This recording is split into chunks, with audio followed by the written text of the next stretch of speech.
الله أكبر. الحمد لله رب العالمين الرحمن الرحيم مالك يوم الدين إياك نعبد وإياك نستعين اهدنا الصراط المستقيم صراط الذين أنعمت عليهم غير المغضوب عليهم ولا الضالين. سل بني إسرائيل كم آتيناهم من آية بينة ومن يبدل نعمة الله من بعد ما جاءته فإن الله شديد العقاب. زين للذين كفروا الحياة الدنيا ويسخرون من الذين آمنوا والذين اتقوا فوقهم يوم القيامة والله يرزق من يشاء بغير حساب. كان الناس أمة واحدة فبعث الله النبيين مبشرين ومنذرين وأنزل معهم الكتاب بالحق ليحكم بين الناس فيما اختلفوا فيه وما اختلف فيه إلا الذين أوتوه من بعد ما جاءتهم البينات بغيا بينهم فهدى الله الذين آمنوا لما اختلفوا فيه من الحق بإذنه والله يهدي من يشاء إلى صراط مستقيم. أم حسبتم أن تدخلوا الجنة ولما يأتكم مثل الذين خلوا من قبلكم مستهم البأساء والضراء وزلزلوا حتى يقول الرسول والذين آمنوا معه متى نصر الله ألا إن نصر الله قريب. يسألونك ماذا ينفقون قل ما أنفقتم من خير فللوالدين والأقربين واليتامى والمساكين وابن السبيل وما تفعلوا من خير فإن الله به عليم. كتب عليكم القتال وهو كره لكم وعسى أن تكرهوا شيئا وهو خير لكم وعسى أن تحبوا شيئا وهو شر لكم والله يعلم وأنتم لا تعلمون. يسألونك عن الشهر الحرام قتال فيه قل قتال فيه كبير وصد عن سبيل الله وكفر به والمسجد الحرام وإخراج أهله منه أكبر عند الله والفتنة أكبر من القتل ولا يزالون يقاتلونكم حتى يردوكم عن دينكم إن استطاعوا ومن يرتد منكم عن دينه فيمت وهو كافر فأولئك حبطت أعمالهم في الدنيا والآخرة وأولئك أصحاب النار هم فيها خالدون. إن الذين آمنوا والذين هاجروا وجاهدوا في سبيل الله أولئك يرجون رحمة الله والله غفور رحيم. يسألونك عن الخمر والميسر قل فيهما إثم كبير ومنافع للناس وإثمهما أكبر من نفعهما ويسألونك ماذا ينفقون قل العفو كذلك يبين الله لكم الآيات لعلكم تتفكرون في الدنيا والآخرة. ويسألونك عن اليتامى قل إصلاح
وبشر المؤمنين ولا تجعلوا الله عقبة لأيمانكم أن تبروا وتتقوا وتصلحوا بين الناس والله سميع عليم. لا يؤاخذكم الله باللغو في أيمانكم ولكن يؤاخذكم بما كسبت قلوبكم والله غفور حليم. للذين يؤلون من نسائهم تربص 4 أشهر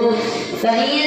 فاءوا فإن الله غفور رحيم وإن عزموا الطلاق فإن الله سميع عليم. والمطلقات يتربصن بأنفسهن 3 قروء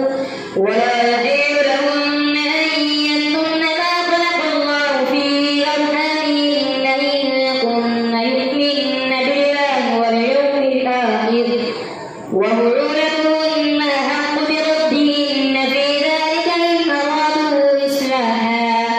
ولهن مثل الذي عليهن بالمعروف وللرجال عليهن درجة والله عزيز حكيم.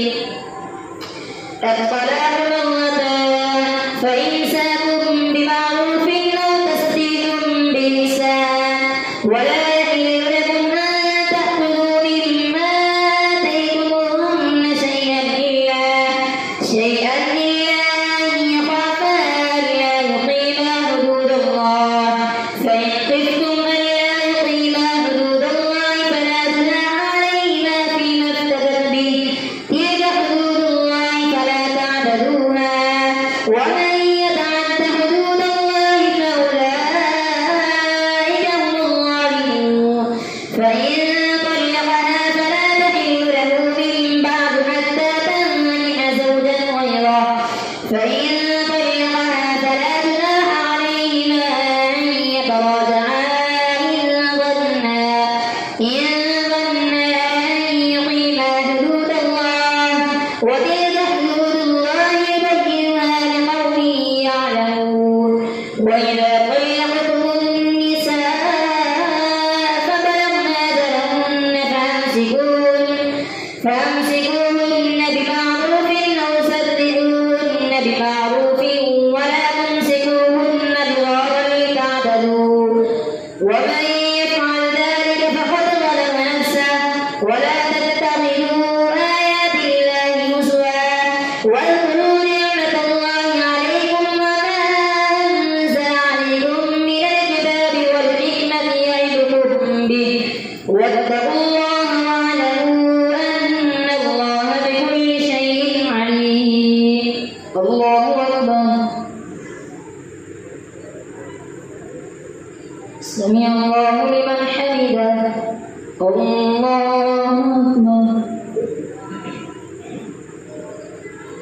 الله أكبر. الله أكبر.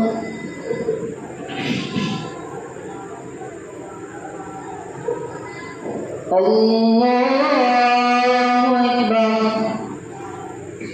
الحمد لله رب العالمين الرحمن الرحيم مالك يوم الدين إياك نعبد وإياك نستعين اهدنا الصراط المستقيم صراط الذين أنعمت عليهم غير المغضوب عليهم ولا الضالين. وإذا طلقتم النساء فبلغن أجلهن فلا تعضلوهن أن ينكحن أزواجهن إذا تراضوا بينهم بالمعروف ذلك يوعظ به من كان منكم يؤمن بالله واليوم الآخر ذلكم أزكى لكم وأطهر والله يعلم وأنتم لا تعلمون. والوالدات يرضعن أولادهن حولين كاملين لمن أراد أن يتم الرضاعة وعلى المولود له رزقهن وكسوتهن بالمعروف لا تكلف نفس إلا وسعها لا تضار والدة بولدها ولا مولود له بولده وعلى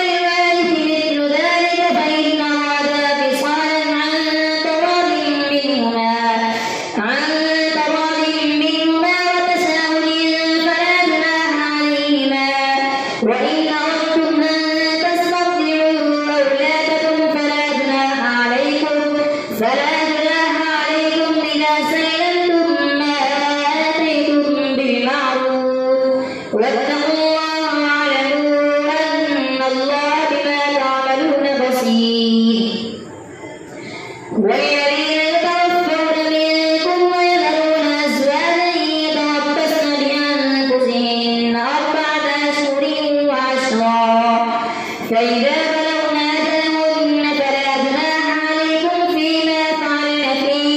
أنفسهن بالمعروف والله بما تعملون خبير ولا جناح عليكم فيما عرضتم به من خطبة النساء أو أكننتم في أنفسكم علم الله أنكم ستذكرونهن ولكن لا تواعدوهن سرا إلا أن تقولوا قولا معروفا ولا تعزلوا عقدة النكاح حتى يبلغ الكتاب أجله واعلموا أن الله يعلم ما في أنفسكم فاحذروه واعلموا أن الله غفور حليم لا جناح عليكم إن طلقتم النساء ما لم تمسوهن أو تفردوا لهن فريضة ومتعوهن على الموسع قدره وعلى المقتر قدره متاعا بالمعروف حقا على المحسنين وإن طلقتموهن من قبل أن تمسوهن وقد فرضتم لهن فريضة فنصف ما فرضتم إلا أن يعفون أو يعفو الذي بيده عقدة النكاح وأن تعفوا أقرب للتقوى ولا تنسوا الفضل بينكم إن الله بما تعملون بصير حافظوا على الصلاة والصلاة الوسطى وقوموا لله قانتين فإن خفتم فرجالا أو ركبانا فإذا أمنتم فاذكروا الله كما علمكم ما لم تكونوا تعلمون والذين يتوفون منكم ويذرون أزواجا وصية لأزواجهم متاعا إلى الحول غير إخراج فإن خرجن فلا جناح عليكم فيما فعلن في أنفسهن بالمعروف والله عزيز حكيم وللمطلقات متاع بالمعروف حقا على المتقين كذلك يبين الله لكم آياته لعلكم تعقلون ألم تر إلى الذين خرجوا من ديارهم وهم ملوك حذر الموت فقال لهم الله موتوا ثم أحياهم إن الله لذو فضل على الناس ولكن أكثر الناس لا يشكرون وقاتلوا في سبيل الله واعلموا أن الله سميع عليم من ذا الذي يقرض الله قرضا حسنا فيضاعفه له أضعافا كثيرة والله يقبض ويبسط وإليه ترجعون ألم تر إلى الملأ من بني إسرائيل من بعد موسى إذ قالوا لنبي له ابعث لنا ملكا نقاتل في سبيل الله قال هل عسيتم إن كتب عليكم القتال ألا تقاتلوا قالوا وما لنا ألا نقاتل في سبيل الله وقد أخرجنا من ديارنا وأبنائنا فلما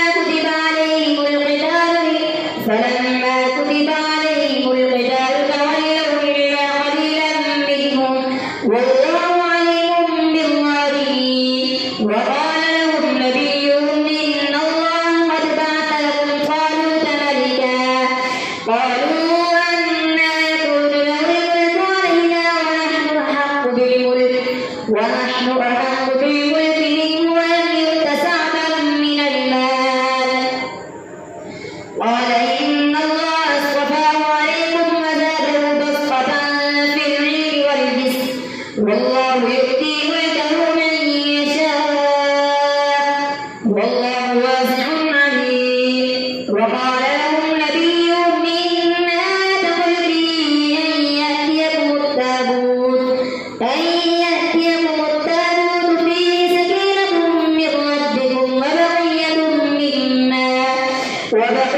مما ترك آل موسى وآل هارون تحمله الملائكة